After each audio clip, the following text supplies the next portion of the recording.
Bonjour, chers internautes, chers frères et sœurs en Christ. Bonjour Eric, Bonjour Karine, tu vas bien?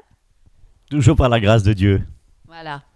Donc aujourd'hui, nous sommes à nouveau réunis, non pas pour un partage de la parole, mais en fait, ce soir, c'est Eric qui avait à cœur particulièrement de vous apporter un témoignage, c'est-à-dire son témoignage, son propre témoignage de sa conversion, mais évidemment aussi de sa vie avant Jésus-Christ, c'est-à-dire sa vie dans les ténèbres, dans le péché, dans sa rébellion, et il va vous raconter, et sa vie après, voilà, quand il a rencontré Jésus-Christ. Il va vous témoigner de tout ça, et peut-être que j'aurai quelques questions à poser, voilà. Donc, Eric, tu veux bien un petit peu nous relater ton histoire et nous évoquer ton parcours et comment tu as rencontré Jésus-Christ dans ta vie et ce que tu as fait avant. Et tu viens de très très loin, je crois, hein, de très très loin dans les ténèbres. Je pense que c'est une grâce que Dieu t'a faite et qui t'a racheté vraiment, bah, comme nous tous d'ailleurs, comme nous tous, mais je pense que tu as des choses à dire et voilà, ça peut peut-être interpeller certains auditeurs et auditrices et peut-être leur montrer qu'ils ne sont pas les seuls qui se retrouvent parfois très très bas dans les ténèbres et dans des péchés assez voilà, abominables devant Dieu, mais Jésus est capable de nous délivrer, est capable de nous sauver et de nous transformer et de faire de nous des nouvelles créatures. Hein, parce que tu peux aussi dire qu'avant tu étais comme ça et aujourd'hui Dieu t'a transformé. Voilà, par sa grâce, comme il m'a transformé, par sa grâce, comme nous sommes tous transformés, parce que Dieu n'est pas venu pour les bien portants, il est venu pour les malades. Hein. Alors on disait l'Église est malade, nous faisons les thèmes actuellement là-dessus, mais nous-mêmes, nous étions aussi malades. Et c'est ça l'Église, nous sommes l'Église. Voilà, donc on peut dire que nous-mêmes, nous étions malades et que nous avions besoin d'un médecin. Et le seul qui pouvait vraiment nous guérir et nous délivrer, c'est Jésus-Christ, mes amis. Alors, je te passe le micro et voilà. Oui, bien. Alors, mes chers frères et sœurs, effectivement, aujourd'hui, ce soir, depuis la journée, j'avais à cœur, effectivement, de partager avec vous mon expérience, mes expériences avec sans Christ et avec Christ. Voilà, donc je précise. Depuis ma naissance, en fait, je n'étais pas, engagé dans une église catholique. Dans ma jeunesse et jusqu'à mon adolescence, je fréquentais une église qui est donc affichée en tant que secte. Donc, il s'agit en fait de l'église néo-apostolique, où j'ai grandi, où j'ai passé ma confirmation et où j'ai effectivement appris effectivement à connaître Dieu, le Seigneur Jésus-Christ, mais d'une manière, on va dire, floue, parce que derrière cela était cachée en fait une organisation humaine. Lorsque je parle d'organisation humaine, j'entends par là une hiérarchie ecclésiastique, à savoir les sous-diacres dans les ministères, diacres, prêtres, évangélistes, bergers, ensuite, j'en oublie certainement, et évêques et apôtres. Voilà. Et dans cette église néo-apostolique, les apôtres ont pour mission, en fait, de dispenser le Saint-Esprit, donc par l'imposition de mains. Et cela se fait lors du baptême, qu'ils appellent le Saint-Scellé, donc scellé pour la vie éternelle. Mais ce qui est surprenant, ce que j'aimerais tout de même noter, c'est que personne n'a l'assurance du salut. Alors, c'est quelque chose qui est curieux parce qu'ils se réclament effectivement être les derniers apôtres avant le retour de Jésus-Christ. Donc c'est une église qui nous vient d'Angleterre, un réveil d'Angleterre, au 19e siècle, début du 19e siècle, en 1832, l'apôtre Woodhouse, Cardal, etc. Je m'en souviens un petit peu encore. Et effectivement, surtout, un certain évangéliste, Édouard Irvin, qui prônait le retour de Jésus-Christ temps de la fin. Voilà, donc c'est très apocalyptique, ce que nous croyons également aussi. Jésus va revenir, forcément. Bien. Mais, tout de même, nous avions dans cette église grandi. Lorsque je dis grandi, c'est ma sœur aussi. Nous avions été élevés, on va dire, d'une manière très religieuse. Il ne fallait pas manquer des services divins. Il fallait régulièrement assister à la chorale, donc les activités donc internes de l'église, les cultes les mercredis soirs, le dimanche matin, dimanche après-midi. Et c'était une vie d'église, voilà. Mais nous n'avions pas cette notion de la nouvelle naissance. Nous ne connaissions pas la nouvelle naissance. Nous ne savions pas ce que c'était. Parce que nous avions cette assurance auprès des hommes, auprès des apôtres, pour pouvoir effectivement être sauvés.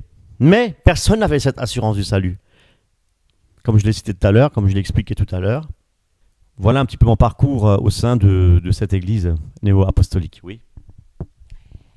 Oui, donc tu es né avec tes parents néo-apostoliques, c'est bien ça? Tout à fait. Oui, donc effectivement, c'est un peu c'est idem à l'Église catholique, hein. C'est exactement la même chose, sauf qu'on remplace les apôtres par le pape, et puis par les évêques, et puis par les prêtres et les moines, enfin tout ça. Et il y a aussi une hiérarchie également, hein. Je pense que c'est un peu issu aussi de l'Église catholique. C'est une filière de l'Église catholique, je pense. Oui, tout à fait, effectivement. Parce qu'à la base, en fait, c'était une église catholique apostolique. Donc catholique pour garder un petit peu la structure, on va dire, ecclésiastique, et ainsi que apostolique parce que les apôtres se réclamaient être les derniers apôtres des temps de la fin. Un petit peu comme les saints des derniers jours, donc, qu'on appelle communément les Mormons. Oui, donc vous étiez au sein d'une structure religieuse et qui était dirigée par des hommes qui prétendaient être les envoyés, les prophètes, quoi, les derniers prophètes de Dieu, qui représentaient Dieu sur la terre, c'est ça, et qu'il fallait que tout passe par eux, et qu'on n'avait pas personnellement une communion avec Dieu, mais que c'était à travers les apôtres, que c'est les apôtres et Dieu parlait à travers leur bouche, quoi, hein. C'est une secte, hein, c'est ça. Et donc vous-même, vous étiez soumis à des rituels, des traditions, à une formalité, formalisme, à un endoctrinement et donc à un conditionnement, hein. Et vous-même, vous n'aviez même pas accès à la Bible, vous lisiez même pas la Bible, je pense. Ah non, c'était pas cela scriptural. C'était vraiment la parole infaillible de l'apôtre patriarche, hein. Parce qu'au-dessus des apôtres, il y avait encore l'apôtre patriarche. Donc, c'était vraiment le représentant. Alors, notez bien ce que je vais vous dire, c'est la réalité. Dans un petit livre questions-réponses que tous les chrétiens avaient, il était bien écrit dessus que l'apôtre patriarche se réclamait être le représentant de Christ sur terre. Ce qui est une abomination, mes amis. Voilà. Comme le pape. Comme d'ailleurs le pape dans l'Église catholique, comme d'ailleurs dans beaucoup de sectes, hein, chez les Mormons ou chez même les témoins de Jéhovah. Voilà, et donc c'est toujours un homme qui est à la tête de ces églises, ces organisations. C'est une forme d'organisation aussi, parce que tout était structuré. Il y avait une méthode culturelle qu'il fallait adopter, qu'il fallait respecter. On n'était pas libre, quoi, hein. On était obligé de participer et d'être membre de cette structure, et vous étiez toujours sous contrôle, quoi. Je veux dire, vous aviez des comptes à rendre à cette église? Bien. Effectivement, c'était très organisé. Alors, je précise bien, très organisé dans le sens où, effectivement, il y avait, comment dire, il n'y avait pas de liberté religieuse. Nous devions tous adopter le même langage, voilà, donc ce qui est sectaire. Et nous, oui, et nous devions tous interpréter la parole comme l'apôtre patriarche dirigeait et ses apôtres. Voilà. Nous n'avions pas le droit de nous écarter de leur enseignement. Et si l'on s'écartait de leur enseignement, nous étions effectivement considérés comme des hérétiques. Voilà. Donc, et le danger était justement de ne pas s'écarter de la entre guillemets de la saine doctrine des apôtres contemporains, donc les apôtres de l'Église apostolique. Oui, donc en fait, quelque part, c'était une forme de, comment dire, on se sentait un peu en sécurité quand même, puisqu'on était dans une structure bien définie, bien cadrée, avec une communauté qui était là, vous aviez vos activités, vos habitudes, à votre chorale, oui. Ah oui. Tout à fait, bien entendu. Et même pour la jeunesse, nous n'étions pas quelque part, nous n'étions pas déçus, on va dire, de certaines activités, parce que dans la jeunesse, effectivement, nous organisions aussi des voyages. Oui, parce que nous faisions aussi des activités sous forme de concerts. Et puis, surtout, les différentes fêtes que nous avions, effectivement, la fête de la Pentecôte et, entre autres, la fête de Noël, qui, donc nous répétions, effectivement, pour la fête de Noël, qui était un grand jour pour l'Église apostolique. Donc, vous étiez vraiment bien encadré, cadré et puis conditionné, de telle façon que vous-même, vous n'aviez pas à réfléchir sur le sens de votre vie ou le pourquoi du comment. Vous analysiez même pas si ce que le patriarche, l'apôtre patriarche disait. D'ailleurs, est-ce qu'il prêchait l'évangile? Est-ce qu'il prêchait la parole de Dieu? Justement. Voilà, c'est une question. Oui, édulcoré. Bien édulcoré. Oui, la parole de Dieu était prêchée dans le sens où, durant, on va dire, la célébration du culte, les prêtres avaient, ce qu'on appelle aujourd'hui les pasteurs, enfin chez nous les pasteurs, avaient un texte de base que l'apôtre patriarche a mis à disposition pour tous les frères du ministère, dans le monde entier. Dans le monde entier. C'était la même parole pour tous. Alors, ce qui se passait, c'est que donc alors c'était vraiment un court passage de méditation. Donc il y avait effectivement 2-3 versets, une petite méditation, et il fallait, comment dire, sous l'activité entre guillemets du Saint-Esprit, il fallait apporter la parole aux auditeurs. Aux frères et sœurs. Et en même temps, vous lisiez jamais la Bible. L'apôtre patriarche ne vous incitait pas, ne vous encourageait pas à vous-même scruter les Écritures et à passer du temps avec Dieu, à prier, etc. Je ne sais pas comment ça se passait. Vous priez qui? Parce que vous ne connaissiez pas Dieu. Oui, la Bible était secondaire. Voilà. Dans le sens où nous devions effectivement mettre toute notre confiance dans les paroles de l'apôtre patriarche, en l'homme. Alors que Galates 1:10 nous dit bien que si nous voulons encore plaire aux hommes, nous ne pourrons pas être serviteurs de Christ. Voilà, donc non, la Bible était en option. C'était pas indispensable. C'était pas un livre indispensable. Parce que je sais que ce fut un temps, il y avait ce qu'on appelait, je crois, Friedrich Bischof, donc c'était un apôtre patriarche, qui disait que la parole, c'est du vieux, enfin c'est l'herbe séchée, oui, et qu'aujourd'hui on a des nouveaux apôtres. Voilà, donc les apôtres d'antan, ils ne sont plus là, ils sont décédés, l'esprit n'est plus là. Maintenant, on a les apôtres, les apôtres de l'Église apostolique qui étaient eux, effectivement, qui représentaient les nouveaux apôtres sur terre. Voilà.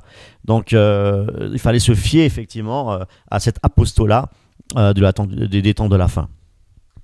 Mais ce qui est quand même curieux, c'est que donc toute cette communauté autour de ces apôtres patriarches, il y avait un apôtre au-dessus des autres, bien sûr. Et je pense que, d'après ce que les informations que j'ai eues, il était quand même très, très, très riche. Ils sont très riches. Ils vivent de la dîme des gens. Ils reçoivent de l'argent, non? Oui. Tout à fait. À partir du ministère d'apôtre, ils sont rémunérés. Par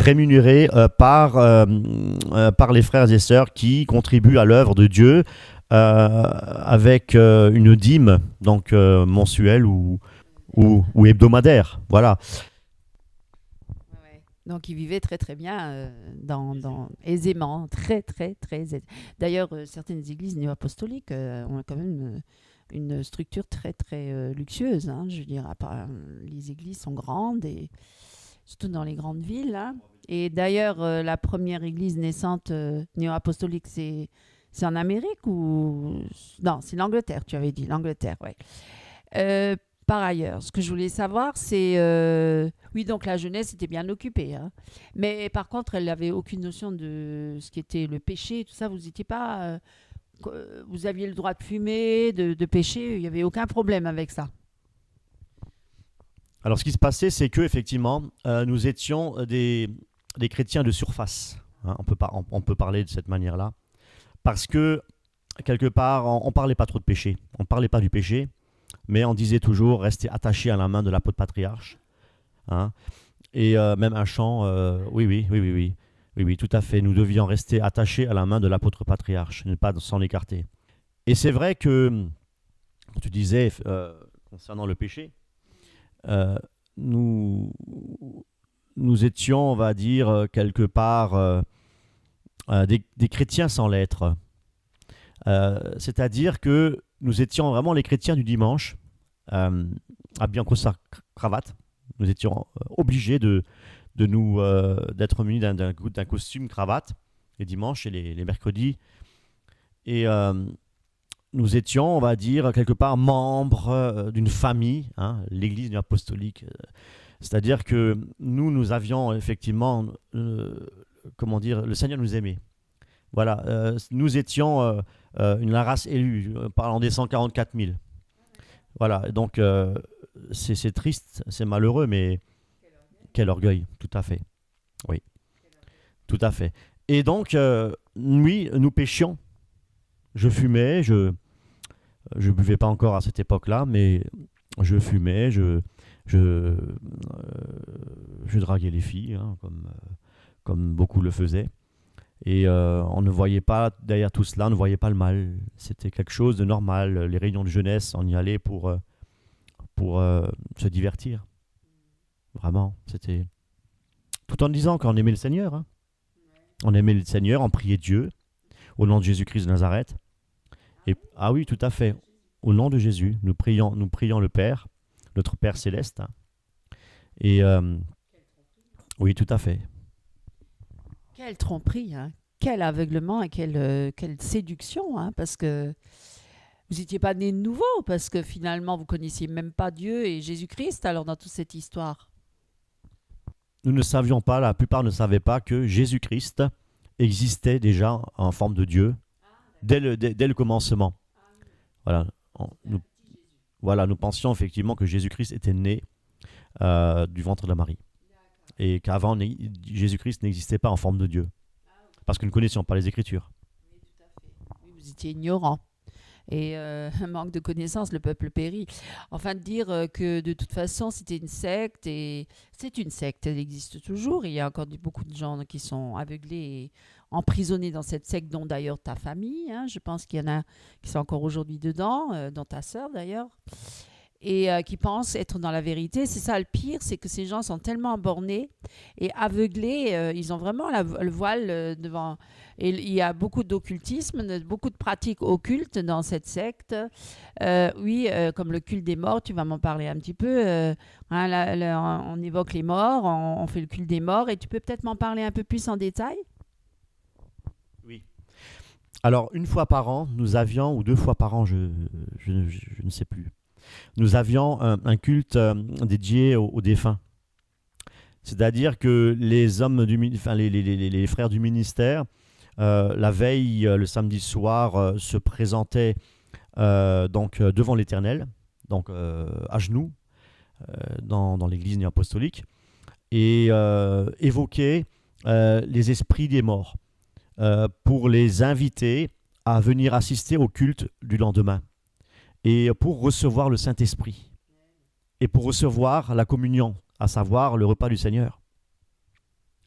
Et le lendemain, lorsque l'apôtre patriarche était présent, eh bien, il a choisi deux frères du ministère, un qui était prévu pour les âmes de l'au-delà, qui ne sont pas encore des leurs, à savoir néo-apostoliques. Donc, et là, effectivement, on faisait allusion, on priait pour Hitler, on priait pour... ah oui, oui, tout à fait, on priait. Ah oui, on priait pour toutes les personnes qui nous passaient par l'esprit, les gens de la famille, on les invitait, littéralement, on les invitait. On les appelait, on les invitait pour qu'ils viennent à travers cet homme choisi par l'apôtre patriarche et pour lui dispenser le Saint-Esprit, le Saint-Esprit, le repas du Seigneur, en fait, l'hostie. Et à ce moment-là, il recevait l'hostie. Mais je suis choquée parce que en fait, on sait très bien on peut pas avoir de contact avec les morts. Dieu nous l'a strictement interdit. Et il y a un fossé entre les vivants et les morts. On ne peut pas avoir accès au royaume des morts, au séjour des morts. Donc, quelque part, quand ils ont appelé les morts, en fait, ils ont appelé les démons. En fait, la salle était remplie de démons, finalement. C'est ça la vérité. Et vous invoquiez les démons. Et il y avait des gens qui devaient être possédés, hein, certainement. Je me souviens encore qu'il y avait beaucoup de témoignages. Oui, oui, beaucoup de témoignages occultes. Hein. Mais on attribuait ces témoignages à Christ, à l'œuvre de Dieu, bien entendu. À savoir que pas mal de gens avaient ce don dans l'église de voir des défunts. Habillés en blanc, ou on voyait des soldats, on voyait des choses comme ça, parce qu'ils allaient également au cimetière américain. Pour faire un hommage aux soldats américains décédés. Donc il y avait effectivement, je me souviens à cette époque-là, en 86, 87 par là, il y avait effectivement des manifestations diaboliques, hein, où littéralement les gens voyaient des démons, des défunts devant eux, même leur propre famille, des défunts de leur propre famille. Je me souviens même que l'apôtre de district, une fois, avait effectivement, pendant le culte, hein, il a dit, je ressens, je sais que ma mère, elle est à côté de moi, là. Elle est à mes côtés. Voilà, donc il y avait toute cette magie, on va dire, cette sorcellerie, voilà. Et il faut savoir que les néo-apostoliques nous aimions beaucoup voir des films d'épouvante.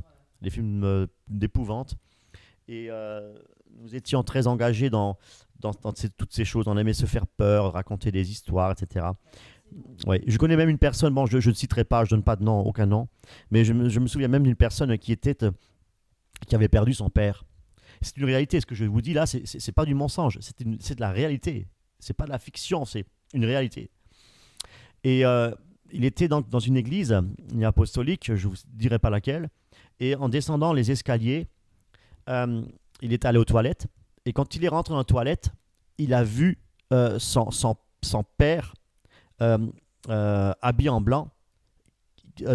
Il l'a vu avec ses propres yeux, et il était décédé. Voilà. Donc il y a beaucoup de choses, de manifestations surnaturelles, mais dans le domaine des esprits. Oui, en fait, ce que je voulais dire, c'est que c'était pas le vrai Dieu que vous glorifiez ou priez. En fait, Dieu, c'est le Dieu. Dans la Bible, il est écrit, je ne suis pas le Dieu des morts, je suis le Dieu des vivants. Donc ça, c'était le Dieu des morts. Et le Dieu des morts, c'est qui? Satan. Voilà.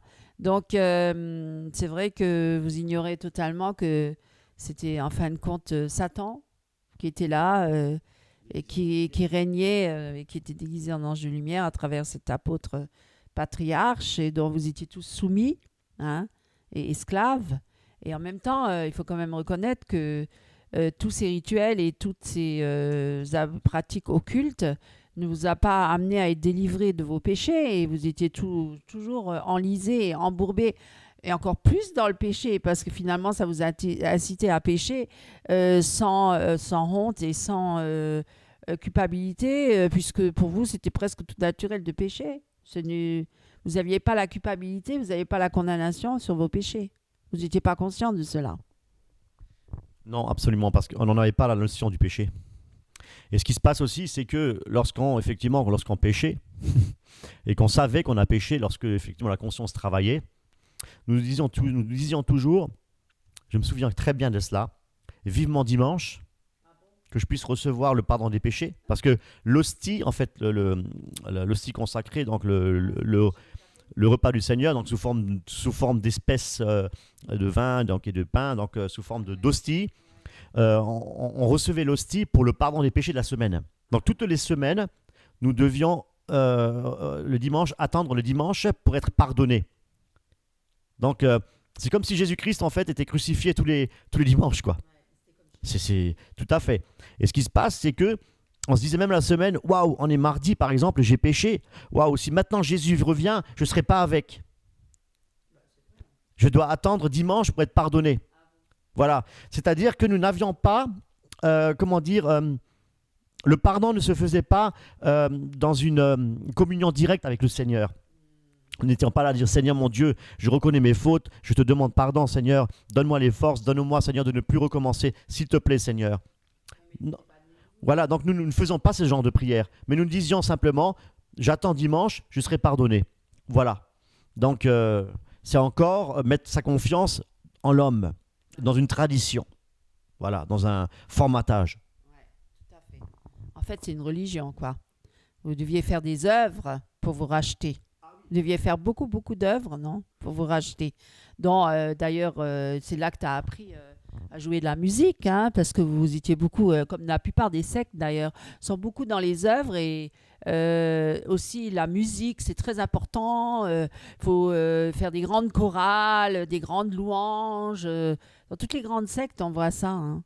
C'est pas, voilà, dans les louanges, c'est pas forcément un signe qu'on est avec Dieu quand on fait des grandes louanges. Hein. D'ailleurs, c'est là que tu as commencé à apprendre à jouer de l'orgue et à chanter constamment dans les chorales et tout ça. Vous faisiez beaucoup, beaucoup d'œuvres. Hein. Beaucoup d'œuvres. Oui. Tout à fait.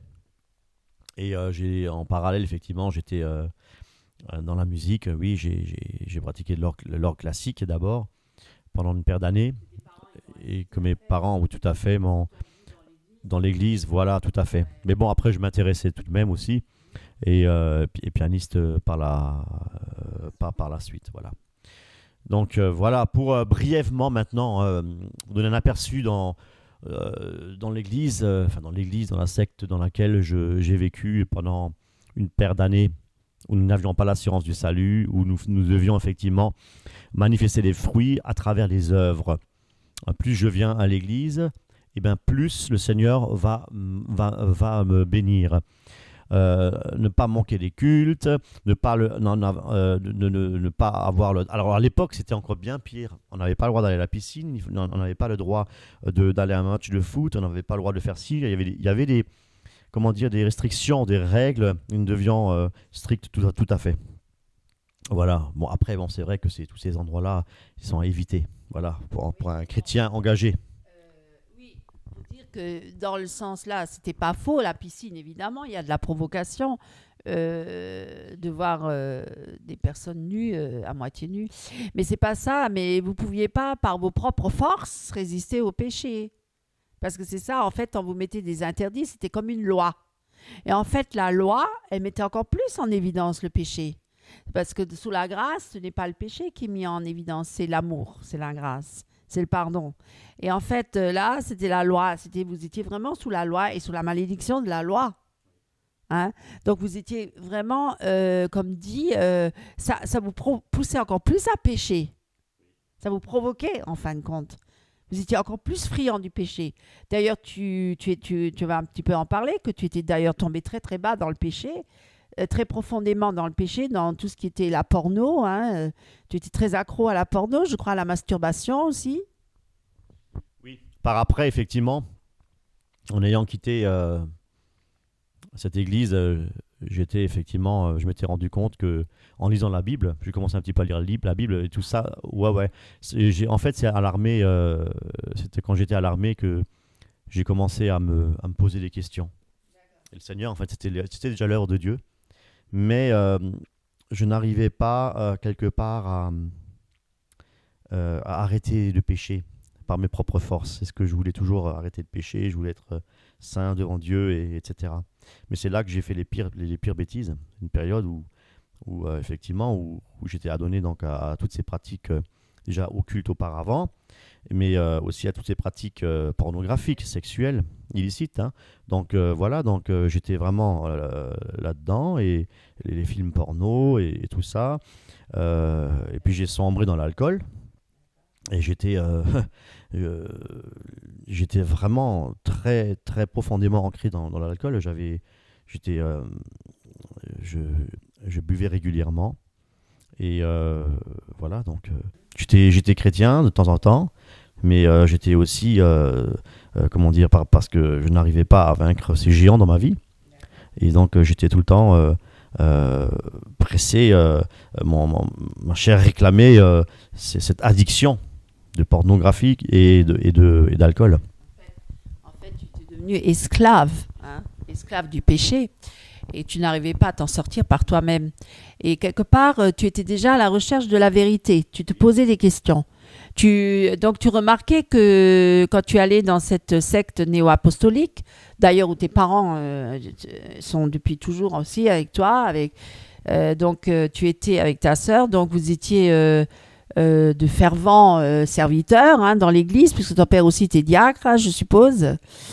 Et donc, tu voyais, enfin, tu avais ouvert la Bible et tu avais remarqué qu'il y avait des choses qui ne concordaient pas avec ce qu'il disait l'apôtre patriarche. Parce que je crois que même il prophétisait une date du retour du Seigneur, où ils s'étaient trompés. Non, il n'y avait pas quelque chose comme ça. Et après, tu as dû remarquer que ça ne correspondait pas du tout à la vérité. Et tu peux en parler ? Oui, brièvement. Mais c'était encore... j'étais pas encore né quand c'était... Oui, tout à fait. Mais pour dire... Alors, effectivement, j'aurais posé la question. Je dis, mais... Et ils m'ont dit, mais non, l'apôtre patriarche avait dit que Dieu a changé ses plans. En fait, c'était pour nous tester, pour voir comment on réagissait. Donc, voilà. Donc, c'était vraiment un motif très manipulateur, tout à fait. Voilà, tout à fait, ouais. Et par après, effectivement, j'ai quitté donc cette secte. Et oula, j'étais vraiment, 24 ans, 23, 24, 25. Et et puis un jour, j'ai effectivement découvert la vérité à travers la parole, à travers la Bible. Et j'ai commencé à fréquenter les églises pentecôtistes. Les églises pentecôtistes, et je m'étais rendu compte en fait que Dieu, il est tout puissant, que Jésus-Christ a toujours existé, et je m'étais rendu compte qu'on pouvait directement s'adresser à Christ sans passer par l'intermédiaire des hommes. Et ça a carrément révolutionné ma vie. Mais malheureusement, j'avais un amour immense pour le Seigneur.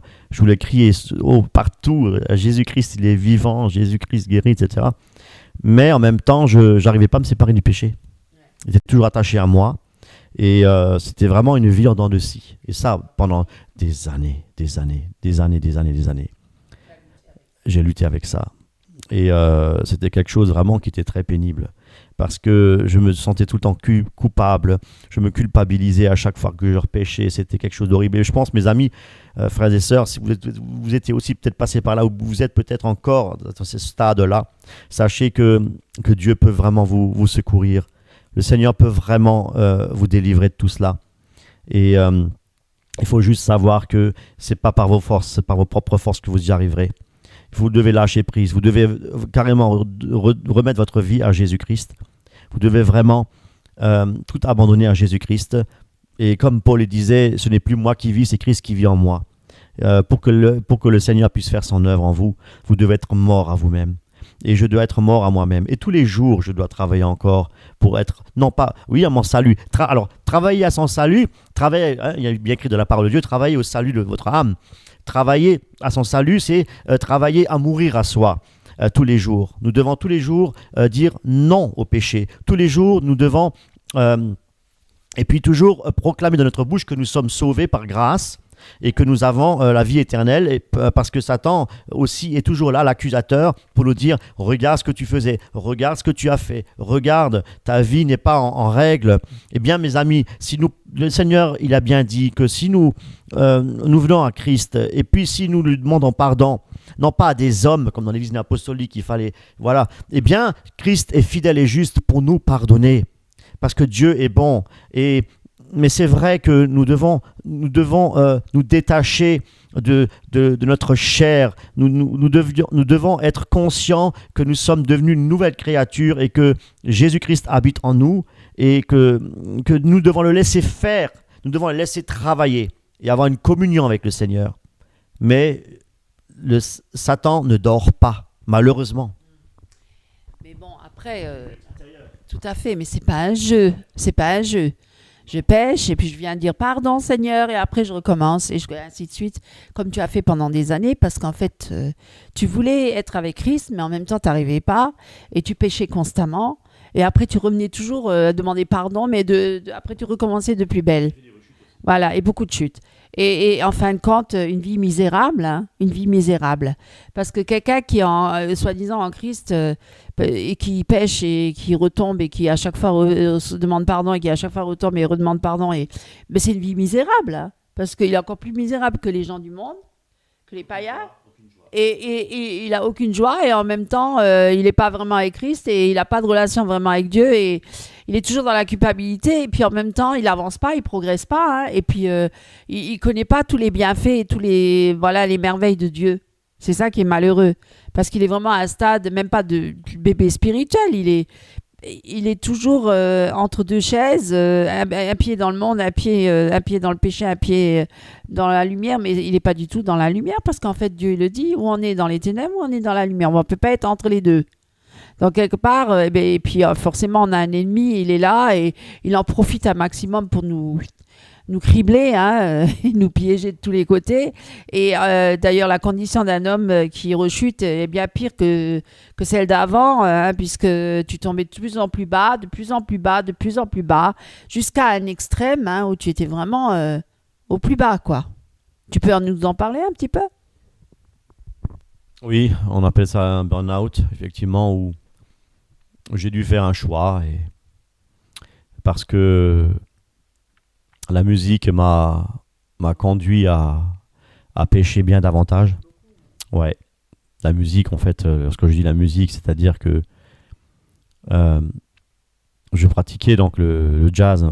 Le jazz en soi, je veux dire, les accords, la musique du jazz en soi, c'est des maths, hein, je veux dire. Oui, et puis il y a oui, tout à fait, on peut l'état d'esprit, tout à fait, ouais, sensuel. Mais bon, c'est quelque part, c'est moi qui a délibérément, voilà, péché, et j'ai vraiment abusé. J'ai abusé, que ce soit dans l'alcoolisme, dans l'alcool, dans le sexe, toutes ces choses-là. J'ai abusé, quoi. Et c'est vrai que pour se relever, c'était un combat, un combat indescriptible. Toujours cette sensation d'être perdu, cette sensation d'aller en enfer, cette sensation de ne plus pouvoir revenir à Christ et d'être rejeté par Christ. Hein, et c'est là que je lisais effectivement dans Hébreux 10, hein, Hébreux 6, où ceux qui étaient une fois éclairés ne peuvent plus, il n'y a plus de pardon possible. Et le cœur s'endurcissait. Et c'était vraiment très pénible à vivre.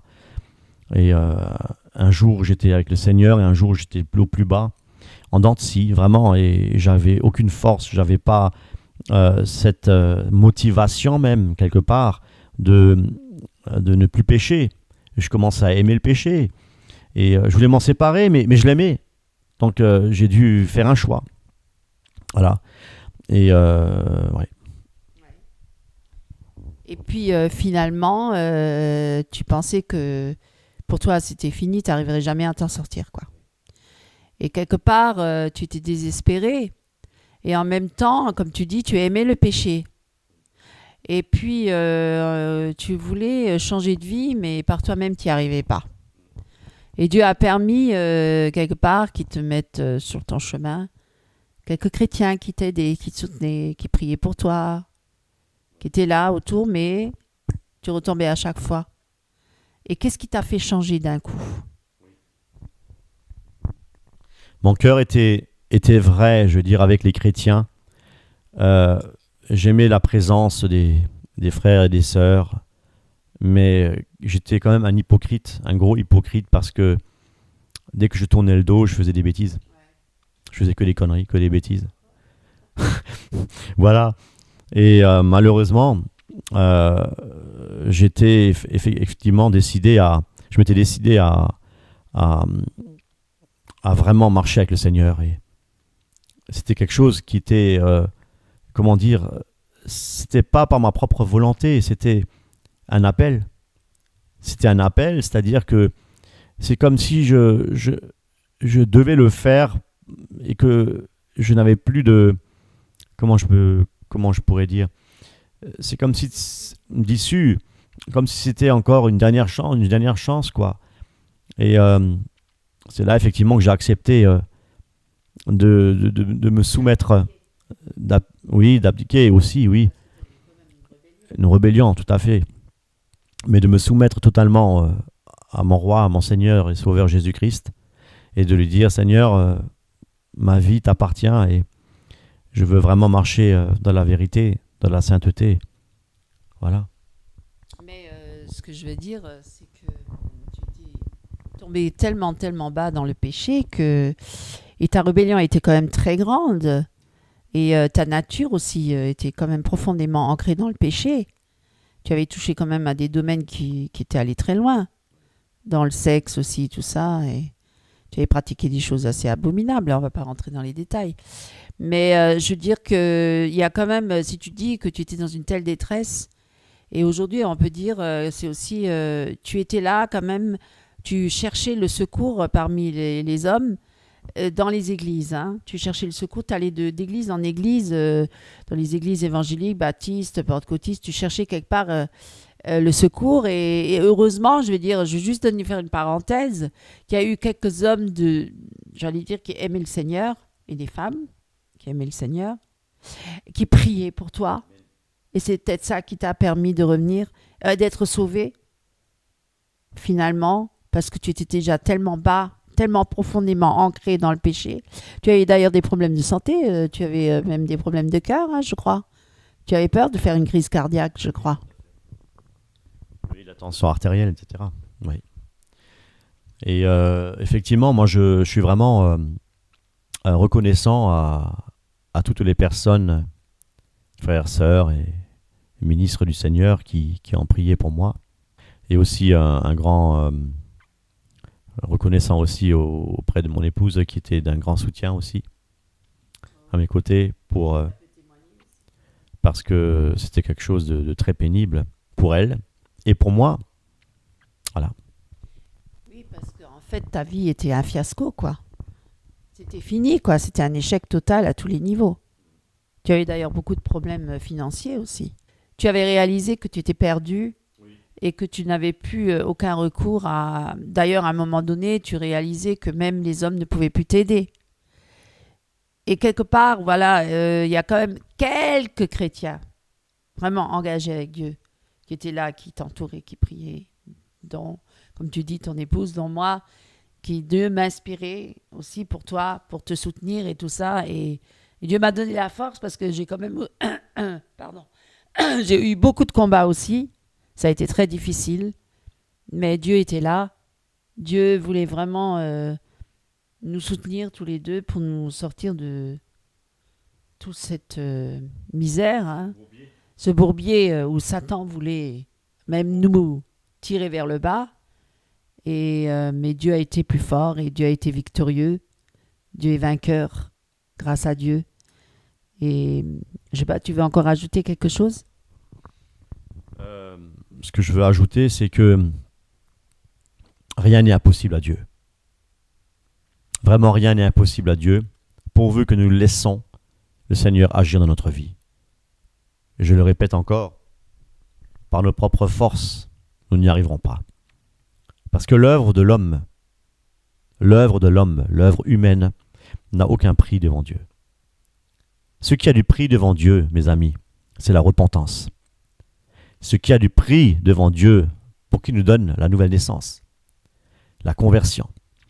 Ce qui a du prix devant Dieu, mes amis, c'est la sanctification, sans laquelle nul ne verra le Seigneur.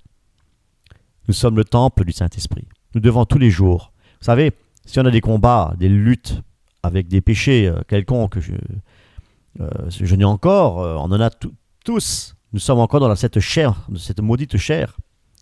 Et si nous avons encore des luttes au-dedans de nous, ça peut être agressif. Hein. Des fois, je suis encore agressif. Des fois, j'ai un comportement agressif. Et toutes ces choses-là doivent disparaître. Nous devons faire mourir les actions du corps, les choses néfastes, les choses qui nous... l'orgueil, voilà. Parce que par notre comportement, nous pouvons aussi des fois, et très souvent de fois, blesser des personnes. Et je demande pardon à toutes les personnes que j'ai blessées de par mon comportement, de par mes dires, de par mes péchés. Et vraiment, oui. Je voulais juste rajouter quelque chose. Il faut quand même préciser qu'au moment où tu avais pris cette décision de suivre Christ et d'arrêter de pécher parce que c'est ce que tu voulais vraiment, mais tu étais vraiment au bout du rouleau, tu étais au plus bas. Hein. Tu étais presque une fois même tombée dans le coma avec l'alcool. Hein. Tu t'es retrouvée la nuit dans la voiture. Ouais, bon, tu savais plus où t'habitais. Hein. Mais tu as dû quand même faire des pas aussi. Dieu te montrait, Dieu t'a inspiré vraiment pour tu coupes court avec ton passé. Avec beaucoup de personnes, tu as coupé court aussi. Tu as dû quitter quand même des anciens amis. Tu as dû quitter ton ancienne vie. Je veux dire qu'à un moment donné, Dieu il t'a fermé les portes. Dieu, il a mis des murs devant toi pour t'empêcher d'aller plus loin dans ce sens-là. Parce qu'à un moment donné, tu voulais encore faire des concerts jazz et au CAC et tout ça. Et tout ça, ça s'est fermé. Toutes les portes se sont fermées. Tu ne pouvais plus, quelque part, exercer cette musique ou ce péché. Là où tu étais embourbé dans tout ça et dans l'alcool, tu as dû tout arrêter. Tu as dû quitter certaines personnes. Dieu t'a montré que tu devais arrêter de les fréquenter. Parce que pour toi, c'était une occasion de chute. Pour toi, c'était le passé. C'était fini tout ça, c'était fini ces personnes-là, ces gens-là, c'était fini parce qu'il fallait que tu changes de vie, que tu changes de direction et complètement. Et donc parfois on ne comprend pas, il y a des gens qui disent « Ah, maintenant on ne le voit plus, il ne parle plus avec nous. Non, pas parce qu'il est devenu orgueilleux, non. Et parce que ça, c'était vraiment le passé qu'il fallait tirer un trait là-dessus. Et qu'il y a certaines personnes, même des amis, soi-disant des amis, c'est pas des amis en fait. Ceux qui vivent encore dans le péché, qui sont encore dans les ténèbres et qui continuent encore à vouloir s'adonner à tous ces péchés où toi tu ne voulais plus participer. C'est pourquoi tu as quitté tous ces endroits-là et cette vie dépravée d'avant. Tout à fait, et ma profession. Et ma profession. Parce qu'il y avait tout à fait des compromissions énormes de par la musique. Hein. Et donc, toutes ces choses, au bout oui, j'ai tout quitté. Pour me retrouver dans un état pitoyable. Et puis, pour une dépression et pour faire une reconversion. Longue dépression. Longue maladie, oui. Et mes amis, je peux vous dire, et soutenu par mon épouse, et je peux vous dire, mes amis, que je n'ai pas pris un seul médicament anxiolytique ou quoi que ce soit. C'était vraiment la grâce de Dieu qui m'a permis de rebondir, Dieu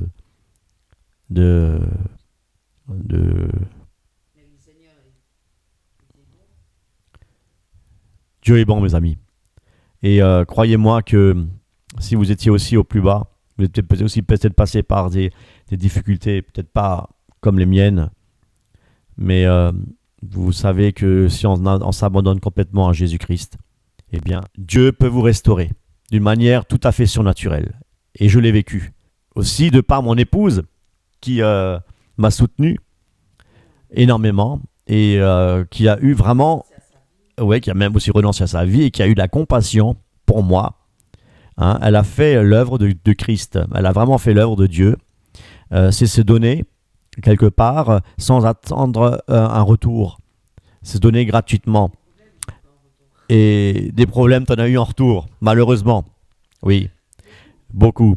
Voilà, vous voyez, mes amis, pour vous dire que Dieu est tout-puissant et qu'il est capable de restaurer une vie où il n'y a plus d'espoir, où tout était brisé, cassé. Dieu est capable de restaurer.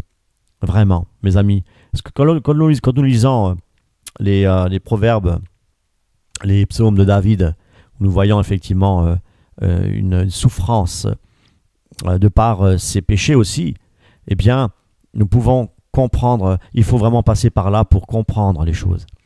Et l'expérience s'acquiert aussi, la maturité s'acquiert aussi par l'expérience. Nous devons vraiment,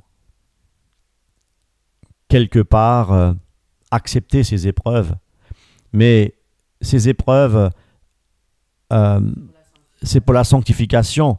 Mais il faut aussi savoir que je suis responsable, que j'étais responsable de mes péchés. Et c'est pourquoi que nous sommes tous pécheurs. Il n'y a pas un seul juste sur cette terre. Pas un seul. Et ce que nous devons faire, c'est nous remettre vraiment totalement, je répète encore, totalement en Jésus-Christ pour que lui puisse transformer notre cœur, transformer notre esprit, être à la ressemblance de Christ. Tout à fait.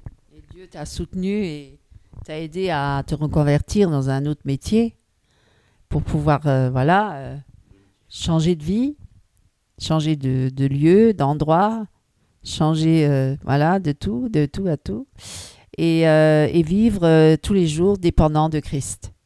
Ce qui n'était plus le cas. Avant, tu étais encore quelqu'un qui voulait dépendre de ses propres capacités et Dieu permet, justement à travers les épreuves, et de nous débarrasser de toutes les béquilles sur lesquelles on pourrait s'appuyer et de nous enlever parfois certaines choses auxquelles on est très attaché, justement, qui étaient nos dieux, qui remplaçaient Dieu, nos faux dieux, nos idoles, pour les enlever. Et tu en avais des idoles quand même dans ton cœur.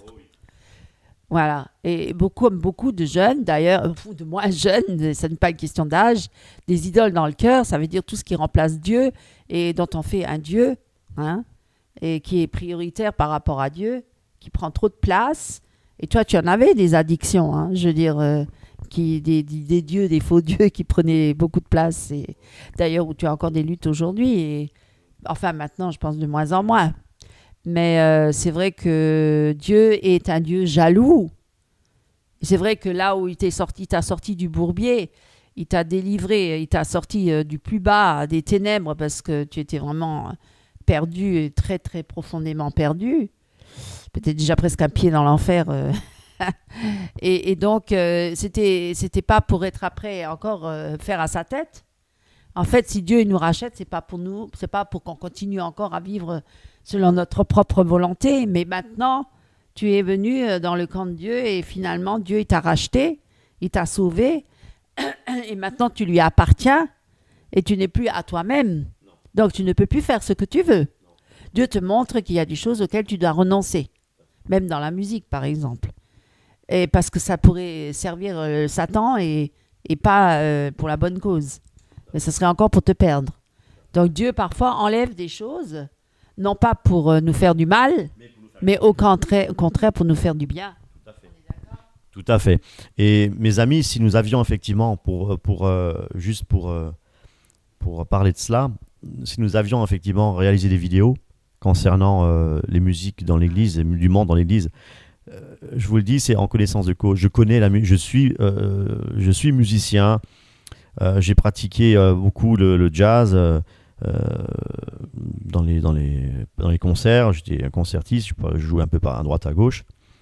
Mais mes amis, vraiment, je sais de quoi je parle. Je sais ce que c'est la scène, je sais ce que c'est jouer devant un public. Je connais tout ça, je sais que l'orgueil quand... Même si on dit... Même si on dit non, je le fais vraiment pour le Seigneur. Non, il y a toujours cette dose d'orgueil. Mes amis, c'est pas possible. À partir du moment où il y a une tribune, il y a une scène, il y a cet orgueil. On veut toujours montrer ce qu'on sait faire. Dieu nous aime tel que nous sommes et pas pour ce que nous faisons.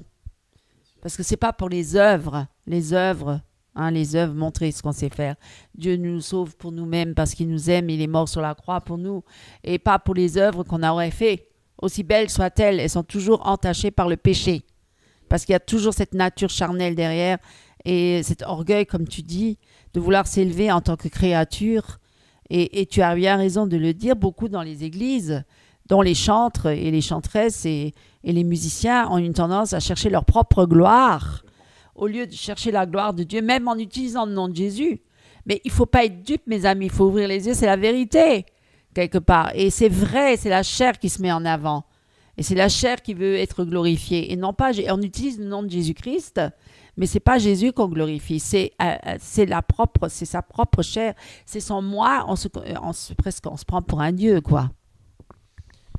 Oui, tout à fait. Et puis quand on regarde certaines vidéos sur YouTube, on voit effectivement ce côté concert, hein, ce côté exposition, hein, prestation, etc. Et l'homme aujourd'hui est frustré. L'homme a toujours besoin de se faire valoir, d'être toujours valorisé, adulé, etc. Élevé même. Hein, c'est bien l'orgueil du Satan. Et écoutez mes amis, moi je pense que vraiment dans une église, ça c'est notre point de vue avec du recul, tout ça c'est par expérience, avec la maturité. Je peux vous dire que dans une église, mes amis, lorsque nous venons dans une église, c'est vraiment pour adorer Dieu. C'est pour le glorifier, pour l'adorer. Nous devrions tous être humbles, s'humilier, ne pas avoir d'estrade où tout le monde vient sur scène et commence à s'élever avec des instruments de musique, avec des guitares électriques, des batteries, des machins, et voilà, les tenues vestimentaires décentes, hein, c'est important. Voilà, parce que, excusez-nous, mais nous sommes en tant que frères, nous avons aussi besoin d'être sobres dans l'église. Voilà, donc à vous aussi, mes chères dames, de veiller à cela.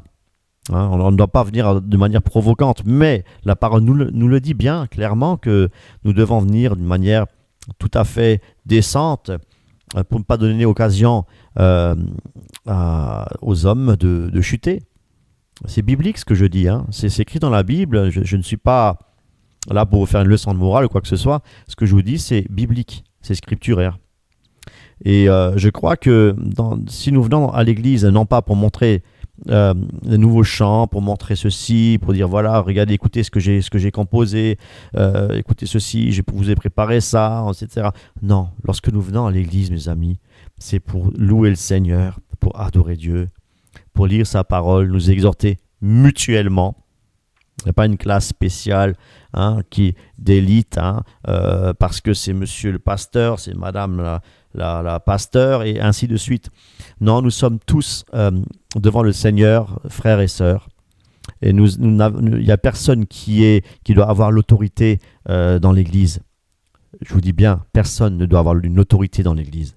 Parce que l'autorité, c'est Jésus-Christ. C'est le Saint-Esprit qui a l'autorité dans l'Assemblée. Mais il peut y avoir quelqu'un qui a une fonction de diriger dans le but de ne pas créer de désordre dans l'Église. Parce qu'il peut y avoir du désordre. Il faut que ce soit quelqu'un qui soit là pour cadrer tout cela, et avec un collège d'anciens de préférence. Voilà, c'est hyper important.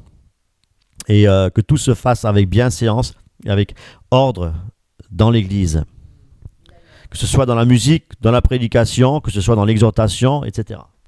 Oui, enfin ça, ce sera peut-être le sujet d'un autre thème vidéo. En tout cas, est-ce que tu as encore quelque chose à rajouter par rapport à ton parcours, ta conversion, voilà, tout ça, les ténèbres, la lumière, tu es passé des ténèbres à la lumière, Merci Seigneur. Oui, mon parcours chaotique, on peut le résumer de cette manière-là. Oui, ce que j'ai à ajouter, c'est que notre vie est trop courte. Et assurément, nous ne rajeunissons pas. Et nous allons, jour après jour, pour ceux qui sont nous approchant jour après jour, pour ceux qui restent dans les ténèbres, qui ne veulent pas vraiment se convertir, mais qui sont religieux, de jour en jour, ils se rapprochent de la fin. Et quand je dis de la fin, c'est-à-dire dans les ténèbres. Et pour ceux qui ont réalisé que nous devons servir le Seigneur avec humilité, avec simplicité de cœur, dans une adoration pure, et nous exhorter les uns les autres dans un esprit, non pas de contrôle, mais dans un esprit de liberté, eh bien, notre chemin est tracé, c'est le chemin étroit qui est dirigé, voilà, vers le royaume de Dieu, la nouvelle Jérusalem. Donc, mes amis, réjouissons-nous, parce que plus nous prenons effectivement de l'âge et nous avançons vers la fin pour avoir la vie éternelle. Donc, je crois que, comme Paul le disait,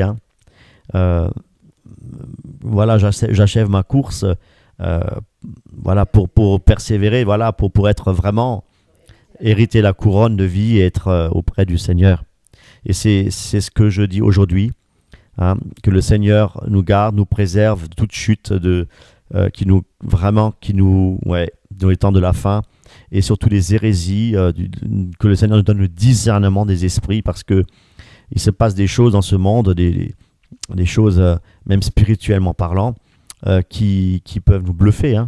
On a été déjà nous-mêmes séduits par beaucoup de charismatiques. Entre autres, c'est les charismatiques qui nous séduisent, qui nous séduisaient. Oui, d'ailleurs, de toute façon, on a préparé pas mal de vidéos sur ce sujet-là.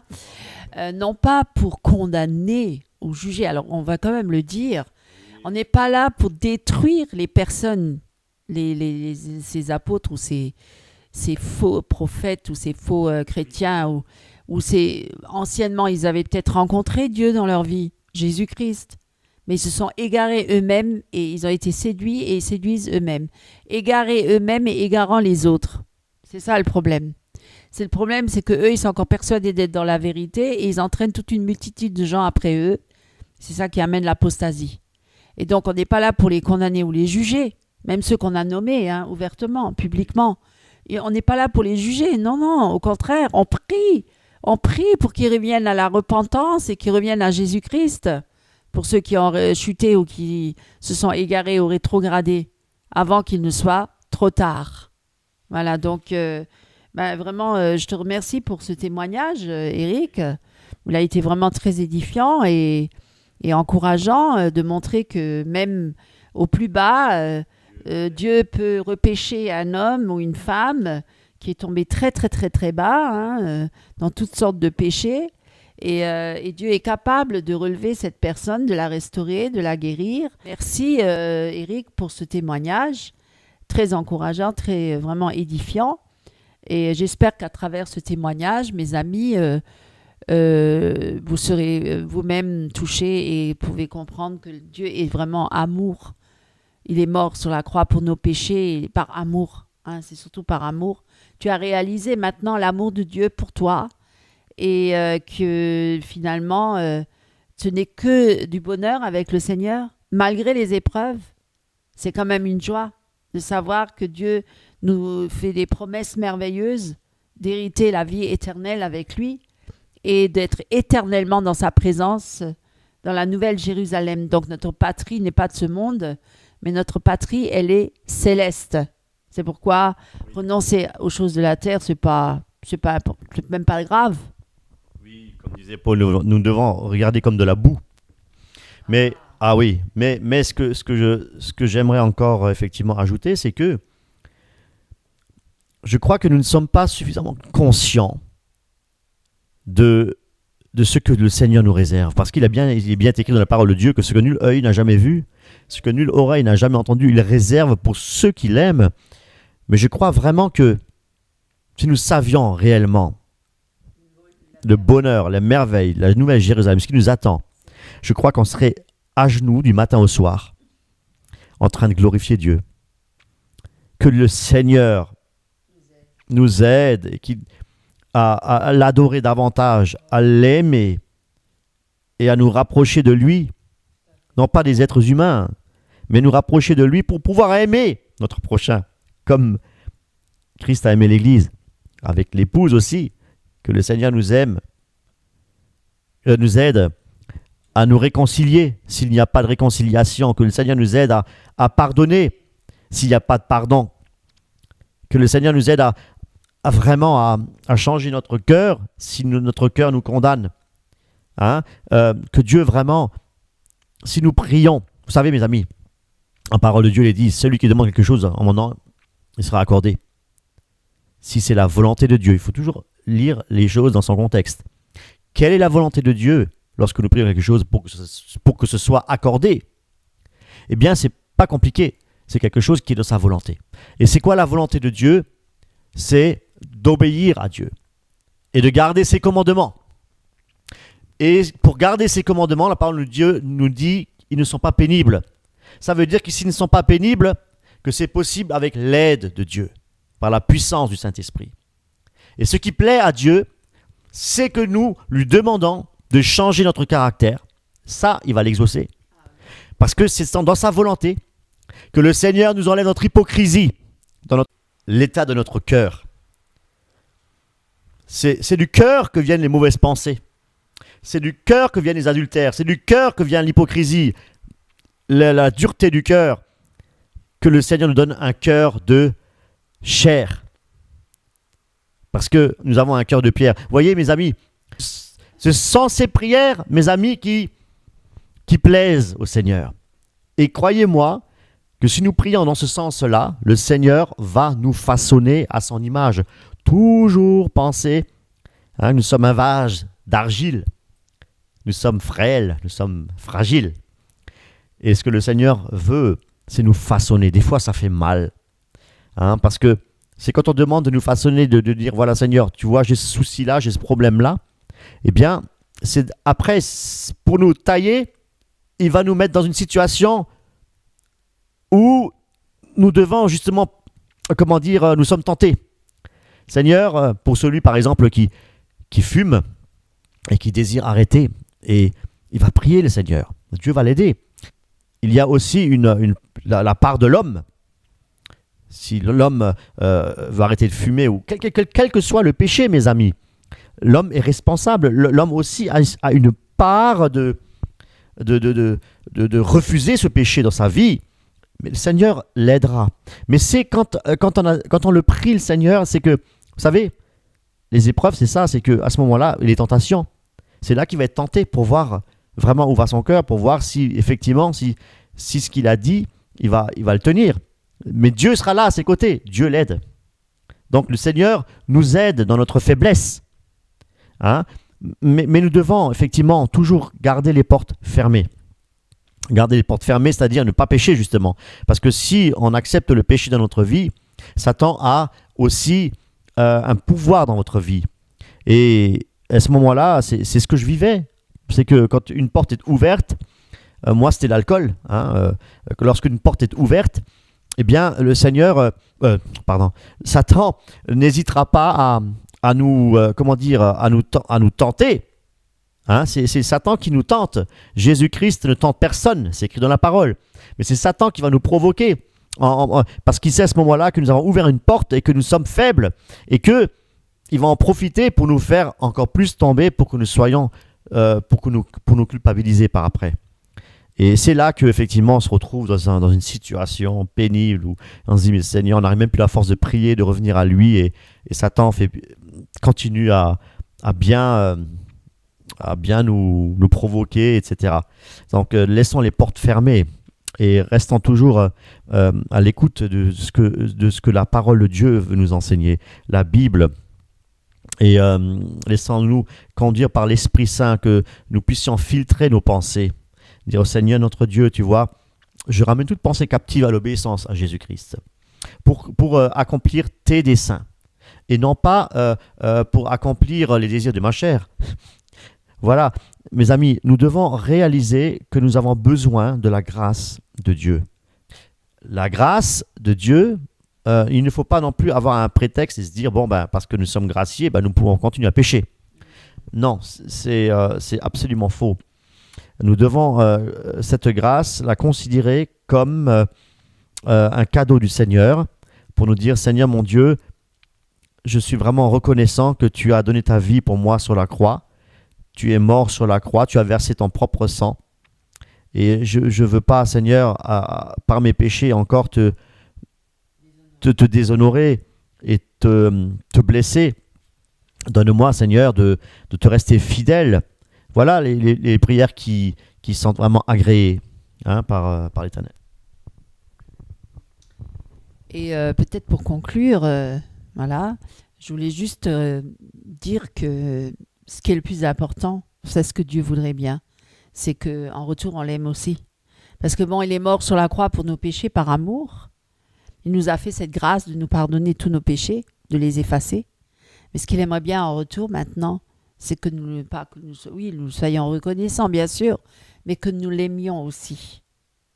C'est-à-dire que quand on aime vraiment, on n'a pas envie de faire du mal. On a envie de faire le bien. Je veux dire, quand on aime une personne, on a envie d'être avec elle tout le temps. On a envie de la chérir, de la choyer. On a envie d'être dans la joie avec cette personne. Est-ce que c'est vrai ou faux? Quand on aime quelqu'un, une femme ou un homme, je veux dire, c'est l'image un peu du couple, hein, puisque d'ailleurs Jésus est représenté comme l'époux, l'Église, c'est l'épouse du Christ. Voilà, nous sommes l'épouse et Jésus, c'est notre époux. Donc, c'est quand même une histoire d'amour. Dieu, c'est ça ce qu'il veut. Il aimerait tellement qu'on l'aime vraiment. Voilà, c'est pour ça qu'il est jaloux et qu'il ne veut pas partager avec d'autres, faux dieux, des idoles. Et il aimerait tellement qu'on l'aime aussi en retour. Mais vraiment l'aimer, plus que nous-mêmes. Voilà, parce que, ouais, ça c'est super. Comment aimer Dieu, ça sera notre prochaine vidéo. Et vraiment, je voulais encore te remercier, Eric, pour ce témoignage. Et vraiment, c'est formidable parce qu'aujourd'hui, si tu es là, et c'est grâce à Dieu, hein, c'est grâce au Seigneur. On ne sait pas à l'heure actuelle où tu serais. Tu serais peut-être déjà mort et en enfer, qui sait. Alors, merci Seigneur, nous voulons vraiment être reconnaissants pour ce qu'il a fait, pour ce qu'il va faire encore et pour tous les âmes encore qui veulent repêcher dans les ténèbres. Et nous voulons être vraiment des sentinelles, des témoins vivants de cette grâce, de témoigner autour de nous et d'inviter d'autres âmes à venir à Christ. Pour ceux qui nous écoutent ce soir, et nous invitons vraiment à réaliser que Dieu est là et qu'il ne vous abandonnera pas et que si vous lui tendez, il tend sa main, vous le saisissez cette main pour qu'il vous sorte du bourbier du péché, là où vous vous trouvez, et que vous puissiez vraiment entrer dans cette grâce avec Jésus-Christ, qui nous aime tant, qui a donné sa vie pour nous. Dieu a tant aimé le monde qu'il a donné son Fils unique, hein, afin que quiconque croit en lui ne périsse point, mais qu'il ait la vie éternelle. Voilà, on dit souvent ce verset, mais est-ce qu'on réalise vraiment ce que Dieu a fait? C'est à Dieu que revient toute la gloire et toute l'adoration et toute la louange, mes amis. Oh oui, Seigneur. Et d'ailleurs, il ne donne sa gloire à personne. Et d'ailleurs, Jésus-Christ va revenir, peut-être qu'il est mort sur la croix d'une manière méprisable et humilié, rabaissé, mais là, quand il va revenir, Jésus, il va revenir dans toute sa gloire. Là, c'est la gloire de Dieu. Là, c'est la grandeur, la toute-puissance de Dieu qui va venir pour terrasser tous les ennemis et Satan. Et ça sera fini. On sera pour toujours avec Christ. Oui, tu voulais conclure? J'ai quelque chose qui me vient à l'esprit que je veux quand même annoncer. Mes amis, et n'attendez pas que le 3e temple soit construit pour le retour du Seigneur. Parce que en l'an 70, sous Titus, l'empereur Titus, il y a eu déjà effectivement cette prophétie de Jésus qui s'est réalisée. Bien entendu, nous sommes déjà à ce moment-là, depuis le temps apostolique, nous sommes déjà au temps de la fin. Et des antéchrists, il y en avait déjà au 1er siècle, mes amis. Et il y en aura toujours et encore. Mais en nous voyant que les choses s'empirent de mal en pis, les choses s'accélèrent. Mais n'attendons pas que le 3e temple soit construit. Mes amis, restant fidèles au Seigneur, veillant, car Jésus-Christ viendra au jour où on ne s'y attendra pas. Et c'est ce que je veux, comme un voleur dans la nuit, j'ai vraiment à cœur de vous dire ça ce soir. Et que nous devons vraiment tout faire comme si c'était le dernier jour, mes amis. Voilà, c'est ça aussi la grâce. Parce qu'un jour, cette arche sera fermée, la grâce n'existera plus. Et à ce moment-là, ce sera trop tard. C'est comme les vierges sages et les vierges folles. Donc nous devons réellement prendre conscience que nous sommes au temps de la fin depuis déjà 2000 ans et que le Seigneur ne tarde dans sa promesse. Il ne tarde dans sa promesse, mais il veut que tous soient sauvés. Et c'est pour cette raison-là qu'il a tellement de passion. Mais regardez mes amis, au 1er siècle, ils ont dit « Jésus revient, hein, soyez prêts ». Et regardez, nous sommes déjà 2000 ans passés. Mais vous voyez comment Dieu est bon, comment Dieu est bon pour que tous arrivent à la repentance, mes amis. Voilà, donc c'est une grâce. Alors, soyons reconnaissants envers le Seigneur. Faites comme si c'est votre dernier jour, hein, que le Seigneur va revenir. Préparons-nous, mettez votre vie en règle avec le Seigneur, marchez dans l'intégrité et priez aussi pour nous. Et nous prions aussi pour vous, mes amis, pour que le Seigneur nous garde de toutes les tentations, que le Seigneur nous garde du péché et de toutes ces manigances qui pullulent dans toutes les églises, les faux enseignements et dans le monde. Nous devons réaliser vraiment que nous sommes à l'apogée, on va dire, du mal, hein, du satanisme. Est-ce que maintenant que tu m'es interviewé, hein, concernant ma vie dépravée, enfin, et mon attachement au Seigneur Jésus-Christ, et que je suis sauvé aujourd'hui par la grâce de Dieu, et que Dieu m'a vraiment sauvé, et il m'a arraché de l'enfer, est-ce que tu serais prête aussi, toi, à m'accorder quelque temps, enfin, le temps de partage avec les auditeurs, pour témoigner ta vie passée, et ta vie, voilà, donc l'engagement que tu as pris aussi avec le Seigneur. Je sais pas, je pense que peut-être dans une autre vidéo, non? Parce que là, on a pas mal parlé. Oui, bien sûr, il n'y a pas de souci. Que c'est quand vous voulez. Hein. Oh, tu peux me tutoyer, ma chérie. Hein. Non, oui, forcément, ce sera dans une autre vidéo. Oui, donc, oui, effectivement, mon cher époux, malgré tous ces déboires et cette vie très tumultueuse, je t'aime quand même. Par la grâce du Seigneur. C'est le Seigneur qui me donne tout cet amour-là. Comme d'ailleurs pour moi-même, parce que moi-même, je sors aussi, je viens de très très loin aussi. Donc, oui, nous devons nous supporter les uns les autres.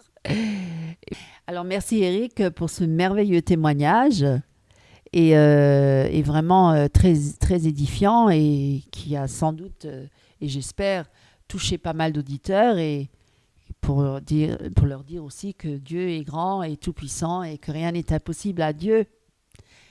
Et donc, écoute, je te souhaite encore une bonne continuation dans le Seigneur, hein, et de persévérer jusqu'au bout et pour hériter la couronne de vie. Et donc, merci Seigneur. Et à bientôt. À bientôt, Eric. À bientôt, ma chère et tendre.